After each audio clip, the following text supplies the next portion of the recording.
नमस्कार। आपका बात पच्चीसी में स्वागत है।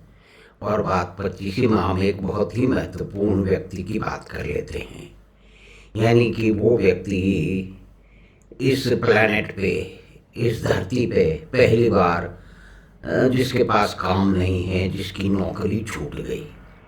तो ये तो कोई पहली बार तो हुआ नहीं है।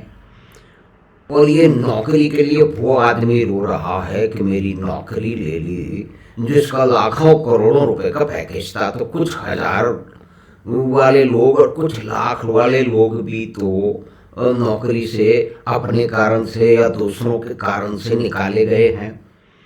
तो ये एक रोने का जो अंदाज है, जो रोने का ये नाटक है, श्रीमान सितारा अंकर आंकोड़िया श्री रविश कुमार का, वो सचमुच बड़ा ही अद्भुत है।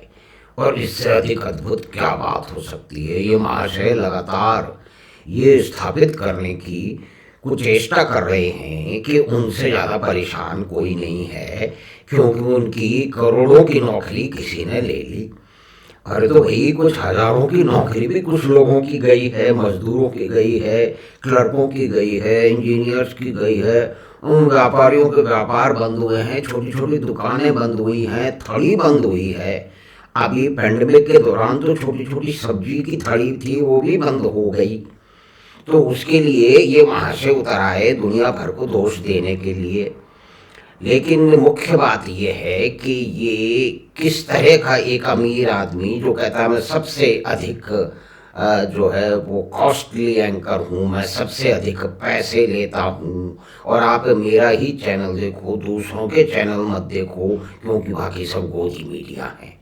अब ये बाकी जो महाशय लोग हैं, जो बड़े बड़े पत्रकार लोग हैं, जो हमेशा भांग देते रहते हैं, ताल ठोकते रहते हैं, वो इस आदमी की यो उनके सामने उनकी बुराई कर रहा है, उन्हीं के प्रोग्राम में बैठ के कह रहा है कि साहब खबर तो मैं ही चला रहा था, पत्रकारिता तो मैं ही कर रहा था, बाकी सब लोग घास खोद रहे थे। ये सीधा सीधा कह कर निकल रहा है।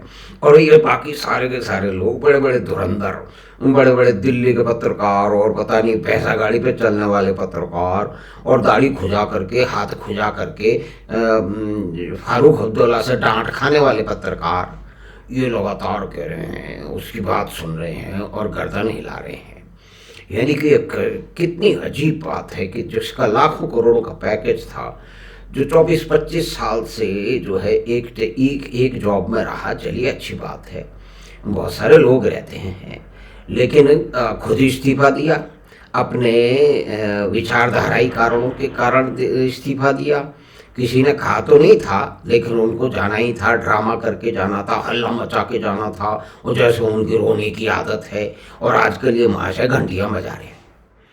यानी कि आप ये देखिए कि दुनिया में कोई पहली बार बजट आया है। और यहाँ पे ये भी रहा है कि जो सरकार बजट पेश करती है, विरोधी उसका हमेशा पूरी तरह से मजाक उड़ाते हैं। उसका कोई ऑब्जेक्टिव असेसमेंट तो होता नहीं है। पूरा का पूरा जो है ना, राजनीतिक प्रेरित जो है वो उसके अंदर उसको उसकी मीमांसा होती है और उसकी धज्जियाँ उड़ाई जाती हैं। तो वो नई बात तो है नहीं।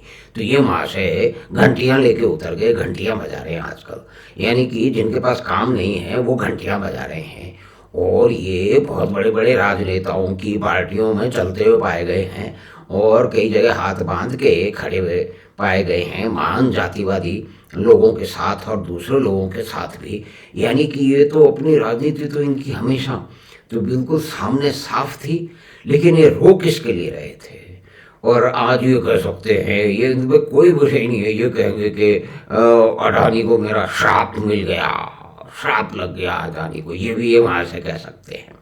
अडानी की अलग लड़ाई है, उनको जवाब देना है, उनकी जिम्मेदारी बड़ी है, वो जवाब देंगे, उसका देखा जाएगा। लेकिन ये बजट के नाम पे घंटियां बजा रहे हैं। यानी कि ये जो गांव गांव की बात करते हैं, उसमें पहली बार इनकी इतनी भी समझ नहीं है कि भाई रूरल जो है वो क्षेत्र के अंदर जो उसके स्केल अप प्रोजेक्ट हैं, स्टार्टअप हैं, उनकी तरफ ध्यान दिया जा रहा है। जो एक बहुत सारा एग्रीगेटर जो समूह है वो इन से जो है वो दूर जा चुका है, क्योंकि ये तो वही है ना कि जो किसान आंदोलन के लिए कह रहे थे कि सब कुछ अडानी को बेच दिया जाएगा, अडानी के साइल हो, तो वो अडानी को किराएदार बता रहे थे, बल्कि अडानी तो साइलों का मालिक था, किराएदार तो एफसीआई था। यानी कि इस तरह की भ्रांतियां फैलाने वाला ये आदमी अपने बारे में भी दुनिया भर की गलत फहमियाँ पाले है, और उनके दोस्त भी उनकी वाहवाही करते रहते हैं, और उनका बहुत लंबा चौड़ा भंगा समाज है। करीब कहते हैं कि 30-1 लाख है, तो चले अच्छी बात है, बड़े प्रसिद्ध हैं, लेकिन वो रोना कब बंद करेंगे? ये उनके मित्र जो हैं, उनके खैर ख्वाह हैं, उनको भी कहना चाहिए, लेकिन रोने में भी एक ड्रामा है।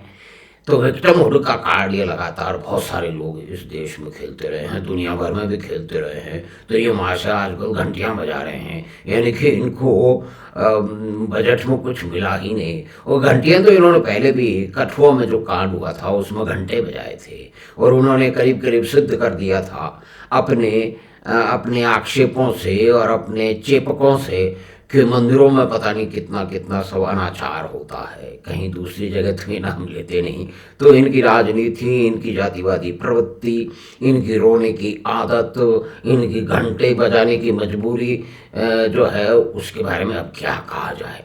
लेकिन ये बात अवश्य है कि न जाने कितने लोगों की जो है ना नौकरियां विभिन्न कारणों से जाती हैं, खुद के कारणों से जाती हैं, कंपनी के कारणों से जाती है, मालिक और जो काम करने वाला उसके बीच के रिश्तों के बारे में जाती है, उसकी ज़रूरत के बेस पे भी जो है ना कई बार नौकरियाँ जाती है, चौकीदारों की नौकरियाँ जाती हैं, मजदूरों की नौकरियाँ जाती हैं, किसानों की फसलें जो हैं वो ख़राब हो जाती हैं, उनके वो मोहताज हो जा सकते हो। तो ये महाराज कोई मोहताज तो है नहीं, कहते मेरे पास कैमरा भी नहीं है। अरे भाई, जो कुछ हजार की नौकरी करने वाले पत्रकार थे वो भी अपना काम चला रहे हैं, और आपका तो बड़े बड़े गुरु घंटालों से आपका संबंध है, लेकिन वो आपसे डरते भी हैं कि भाई आप प्रसिद्ध व्यक्ति तो हैं, तो आप उनकी पार्टी में कोई आपको लेगा नहीं।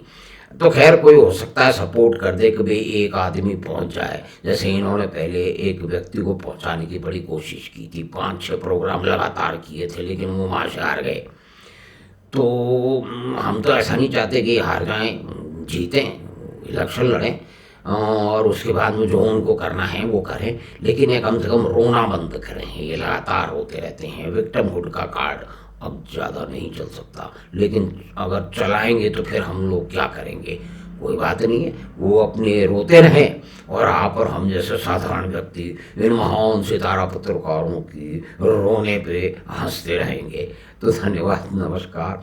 हमने एक बात की, एक ऐसे विशिष्ट व्यक्ति की जो कि खूब संपन्नता से जिसने नौकरी की है, जिसके सामने सैकड़ों दर्जनों जो है पत्रकार थे, वो जो है उनकी नौकरी चली गई, और उन्होंने इस व्यक्ति से मदद मांगी, ये अपनी महंगी कार के शीशे ऊपर करके चला गया। ये पत्रकार लोग ही बताते हैं, समझे नहीं, कई जगह छपा भी है। और ये व्यक्ति आजकल लगातार रोने की कोशिश कर रहा है, अब तो घंटियां भी बजाने लगा है। तो कैसे कैसे विचित्र प्राणी हैं इस देश में, करोड़ों के पैकेज लिए और आज भी रो रहे हैं कि मेरी नौकरी फलाना खा गया और मेरा श्राप उसको लग गया। ये लगा या नहीं लगा वो तो कोई बात नहीं, लेकिन रोने पर इंगित होगा। रोने वाला आदमी आज घंटियां बजा रहा है, तो चले तो देखिए आगे क्या होता है। लेकिन जैसी इनकी प्रवृत्ति है, ये हमेशा रोते ही रहेंगे।